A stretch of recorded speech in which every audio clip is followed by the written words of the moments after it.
Hey everyone, this is Jorge, and today I want to share with you my story. What has been my experience with hypothyroidism. I've been struggling with hypothyroidism for a number of years. I actually couldn't really tell you because I've been actually ignoring most symptoms for a number of years, thinking that I was just aging.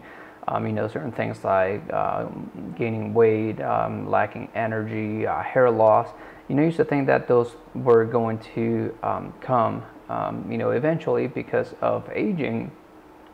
But it wasn't until they started to become a little bit more aggressive that I began to become a little bit concerned, thinking that I may not be old enough to be feeling a lot of those symptoms, especially being that I was, well, at the time I used to think that I was eating healthy. I used to think that I was taking care of myself.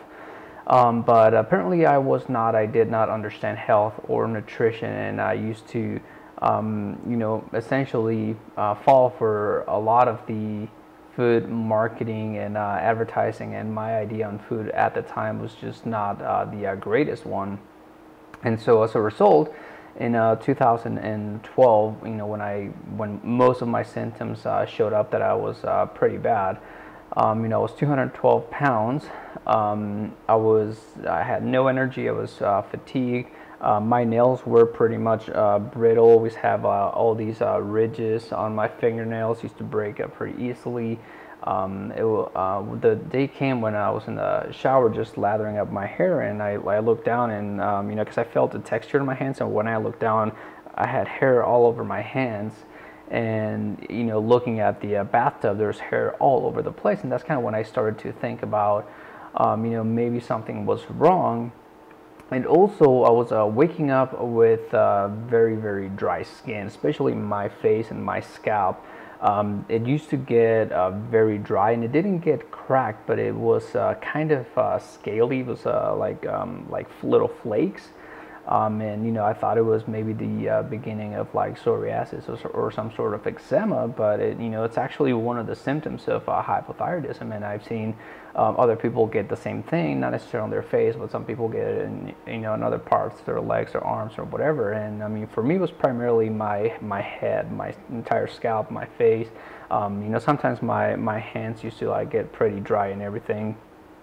But I think the most important thing, the thing that really got me the most was that nobody seemed to understand what I was going through. Even I didn't know what I was going through at the beginning, because I was taking care of my diet. I was, eating clean, what I used to think was a good diet at the time, but obviously it was not a good diet, which, for the most part would be like lean, chicken, never fried or anything like that. It was always grilled, pretty lean, and would have things like bell peppers, a lot of cabbage, and I try to always include vegetables and everything in my foods.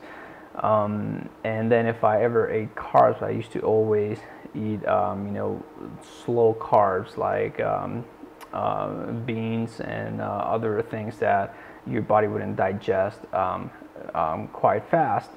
Never processed carbs. I never really ate too much sugars or anything like that. But then again, at the time, I used to think the foods that I was eating were healthy, and I'm going to be sharing through these videos, what were some of the changes that I've made and why I don't think that the foods that I was eating at the time were healthy, even though most people perceive them to be as healthy. So I'm going to be talking about a lot of that. And so, but in this video, I just want to share that because I went through a lot. I mean, a lot of people, if they see me now, they would never imagine what I used to look like. So, I mean, some people, some of my friends remember me when I was heavier, but it's not until you contrast my face, the way that I used to look, to the way that I look now. It's a night and day difference. And usually when I see people out on the streets without me even knowing that they are hypothyroid, I can usually pick up a lot of symptoms, because your face does tend to get rounder. Your eyebrows, your hair starts to thin out, especially here, like towards the edges. A lot of people I know that with hypothyroidism have puffy eyes. I used to have really dark here around my eyes and really heavy eye bags. And you know, there's just all these symptoms that I can pick up because I've been there and I've felt it. I know what it's been like.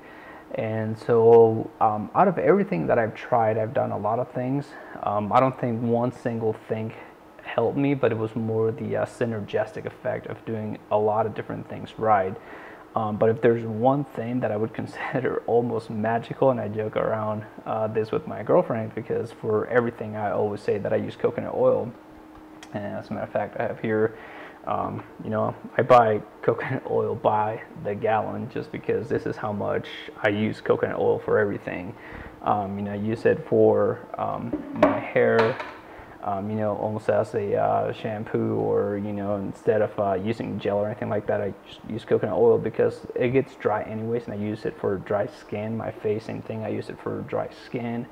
I use it as a base for toothpaste, just mix it with a little bit of baking soda, aluminum-free baking soda, and then, you know, I use it for oil, you know, teeth pulling, oil pulling on you know, for your mouth, kind of like a rinse mouthwash.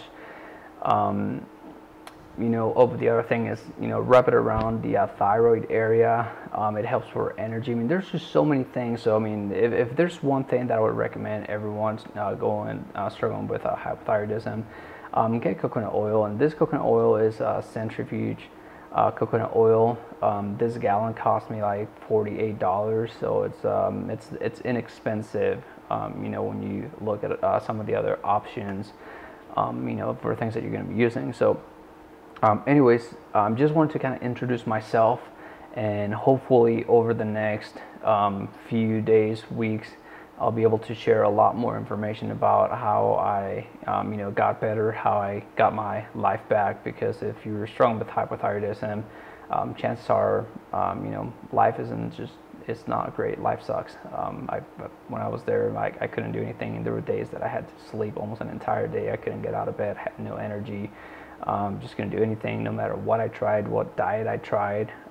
You know, I just kept gaining weight, and you know, there's a lot of mood swings, and I'm like, man, like, why am I going through all these mood swings? Like, I'm a guy, I'm not supposed to, you know, be doing all these, feeling all these kinds of things, but apparently that's what happens. And so, anyways, hopefully I can be, you know, hopefully I'm able to share everything. I've been researching this for over 20 months. I do not know everything there is to know. After 20 months, the only thing that I've realized is that I don't understand my own body, so I will never try to understand someone else's body. But in 20 months, I've learned a lot that can, you know, potentially help you, and that's my biggest goal. Just share information, how I found it, how I tried it, my results, and then you can decide for yourself whether or not to try it. Again, coconut oil has been like one of the best things that I've ever found, and just about anyone that I've always recommended coconut oil to, they've actually gotten great results. Like taking a tablespoon at night right before bed has done wonders for a lot of people as far as energy. And I mean, there's just so many things that I could talk about, but you know, 20 months of research, hard to compress into you know, 5-minute video. And anyways, hopefully you find value in all the videos I'll be posting together. And if you want to get more information, you can always feel free to subscribe, you know, using the link below.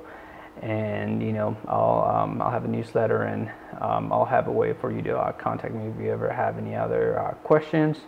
You know, I'll try to answer some of them during the weekends. And so as long as I'm not swamped with requests, then, you know, I'll try and get back to most of those questions. So anyways, thank you for watching, and I hope to see you in the next video. Bye.